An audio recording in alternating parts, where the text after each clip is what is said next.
بسم اللہ الرحمن الرحیم، والصلاۃ والسلام علیکہ یا رسول اللہ وعلی آلہ وصحبہ یا حبیب اللہ۔ سورۃ نام کا آخری حصہ ہے، آخری پارٹ ہے۔ آیت نمبر 145 سے لے کر 165 تک کا ترجمہ اور تشریح کے ساتھ۔ اللہ کے نام سے شروع جو نہایت مہربان اور ہمیشہ رحم فرمانے والا ہے۔ آپ فرما دیں کہ میری طرف جو وحی بھیجی گئی ہے اس میں میں تو کسی بھی کھانے والے پر ایسی چیز کو جسے وہ کھاتا ہے حرام نہیں پاتا، سوائے اس کے کہ وہ مردار ہو یا بہتا ہوا خون ہو یا سور کا گوشت ہو، کیونکہ یہ ناپاک ہے، یا نافرمانی کا جانور جس پر ذبح کے وقت غیر اللہ کا نام بلند کیا گیا ہو۔ پھر جو شخص بھوک کے باعث سخت لاچار ہو جائے، نہ تو وہ نافرمانی کر رہا ہو اور نہ حد سے تجاوز کر رہا ہو، تو بے شک آپ کا رب بڑا بخشنے والا نہایت مہربان ہے۔ اور یہودیوں پر ہم نے ہر ناخن والا جانور حرام کر دیا تھا، اور گائے اور بکری میں سے ہم نے ان پر دونوں کی چربی حرام کر دی تھی، سوائے اس چربی کے جو دونوں کے پیٹھ میں ہو یا اوجری میں لگی ہو یا جو ہڈی کے ساتھ ملی ہو۔ یہ ہم نے ان کی سرکشی کے باعث انہیں سزا دی تھی، اور یقیناً ہم سچے ہیں۔ پھر اگر وہ آپ کو جھٹلائیں تو فرما دیجئے کہ تمہارا رب وسیع رحمت والا ہے، اور اس کا عذاب مجرم قوم سے نہیں ٹالا جائے گا۔ جلد ہی مشرک لوگ کہیں گے کہ اگر اللہ چاہتا تو نہ ہی ہم شرک کرتے اور نہ ہمارے آباء و اجداد، اور نہ کسی چیز کو بلا سند حرام قرار دیتے۔ اسی طرح ان لوگوں نے بھی جھٹلایا تھا جو ان سے پہلے تھے، اور حتیٰ کہ انہوں نے ہمارا عذاب چکھ لیا۔ فرما دیجئے کہ کیا تمہارے پاس کوئی قابل حجت علم ہے کہ تم اسے ہمارے لیے نکال لاؤ تو اسے پیش کرو۔ تم اس علم یقینی کو چھوڑ کر صرف گمان ہی کی پیروی کرتے ہو، اور تم محض دروغ گوئی کرتے ہو۔ فرما دیجئے کہ دلیل محکم تو اللہ ہی کی ہے، پس اگر وہ تمہیں مجبور کرنا چاہتا تو یقیناً تم سب کو پابند ہدایت فرما دیتا۔ ان مشرکوں سے فرما دیجئے کہ تم اپنے ان گواہوں کو پیش کرو جو آ کر اس بات کی گواہی دیں کہ اللہ نے اسے حرام کیا ہے۔ پھر اگر وہ جھوٹی گواہی دے دیں تو ان کی گواہی کو تسلیم نہ کرنا، بلکہ ان کا جھوٹا ہونا ان پر آشکار کر دینا، اور نہ ایسے لوگوں کی خواہشات کی پیروی کرنا جو ہماری آیتوں کو جھٹلاتے ہیں اور جو آخرت پر ایمان نہیں رکھتے، اور وہ معبودان باطلہ کو اپنے رب کے برابر ٹھہراتے ہیں۔ فرما دیجئے آؤ میں وہ چیزیں پڑھ کر سنا دوں جو تمہارے رب نے تم پر حرام کی ہیں، وہ یہ کہ تم اس کے ساتھ کسی چیز کو شریک نہ ٹھہراؤ، اور ماں باپ کے ساتھ اچھا سلوک کرو، اور مفلسی کے باعث اپنی اولاد کو قتل مت کرو۔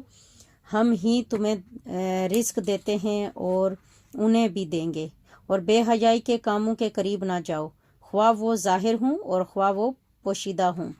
اور اس جان کو قتل نہ کرو جسے قتل کرنا اللہ نے حرام کیا ہے، باعث حق شرع کے کہ یہی وہ امور ہیں جن کا اس نے تمہیں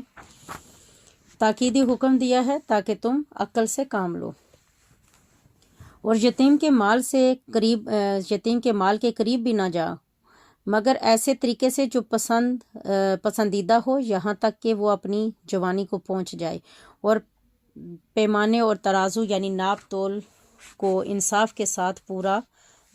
کیا کرو۔ ہم کسی شخص کو اس کی طاقت سے زیادہ تکلیف نہیں دیتے، اور جب تم کسی کی نسبت کچھ کہو تو عدل کرو، اگرچہ وہ تمہارا قرابت دار ہی کیوں نہ ہو۔ اللہ کے عہد کو پورا کیا کرو۔ یہی باتیں ہیں جن کا اس نے تمہیں تاکیدی حکم دیا ہے تاکہ تم نصیحت قبول کرو،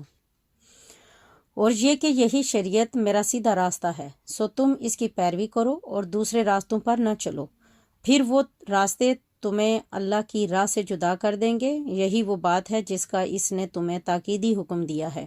تاکہ تم پرہیزگار بن جاؤ۔ پھر ہم نے موسیٰ علیہ السلام کو کتاب عطا کی اس شخص پر نعمت پوری کرنے کے لیے جو نیکوکار بنے اور اسے ہر چیز کی تفصیل اور ہدایت اور رحمت بنا کر اتارا تاکہ وہ لوگ قیامت کے دن اپنے رب سے ملاقات پر ایمان لائیں۔ اور یہ قرآن برکت والی کتاب ہے جسے ہم نے نازل فرمایا ہے، سو اب تم اس کی پیروی کیا کرو اور اللہ سے ڈرتے رہو تاکہ تم پر رحم کیا جائے۔ قرآن اس لیے نازل کیا ہے کہ تم کہیں یہ نہ کہو کہ بس آسمانی کتاب تو ہم سے پہلے صرف 2 گروہوں یا یہود و نصارہ پر اتاری گئی تھی اور بے شک ہم ان کے پڑھنے پڑھانے سے بے خبر تھے، یا یہ نہ کہو کہ اگر ہم یہ کتاب اتاری جاتی تو ہم یقیناً اس سے زیادہ ہدایت یافتہ ہوتے۔ سو اب تمہارے رب کی طرف سے تمہارے پاس واضح دلیل اور ہدایت اور رحمت آ چکی ہے،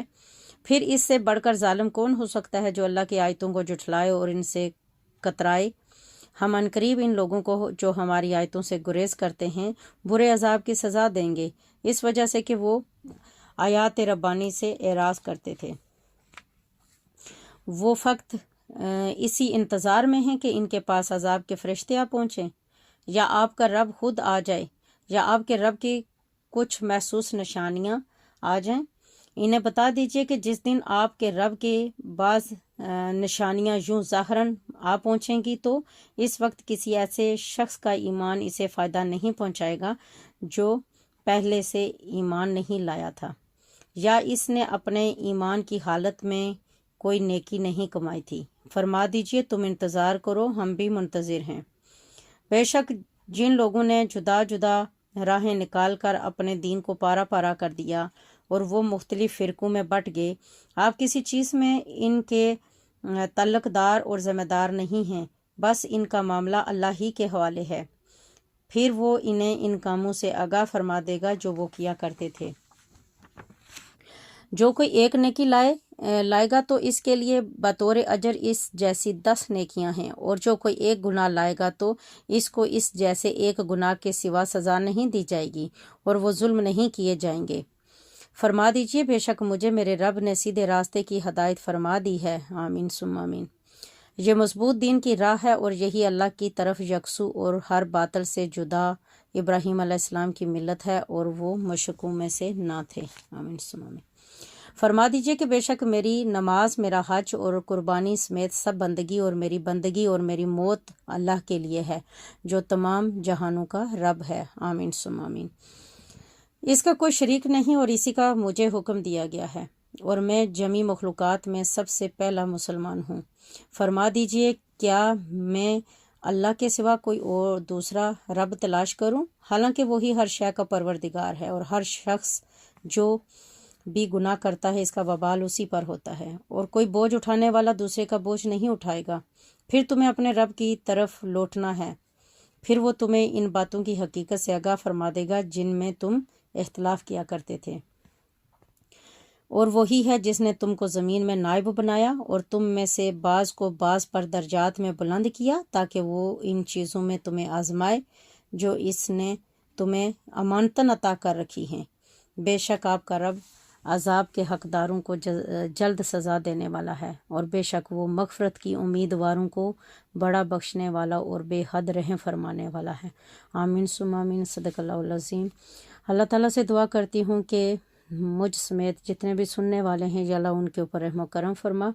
اور ہمیں بخش دے، اور یا اللہ تعالیٰ ہم پہ یہ عفو و درگزر کا کام کر، اور یا اللہ تعالیٰ ہمیں ہمارے گناہوں کو بخش دے اور ہم پہ اپنا لطف و کرم فرما،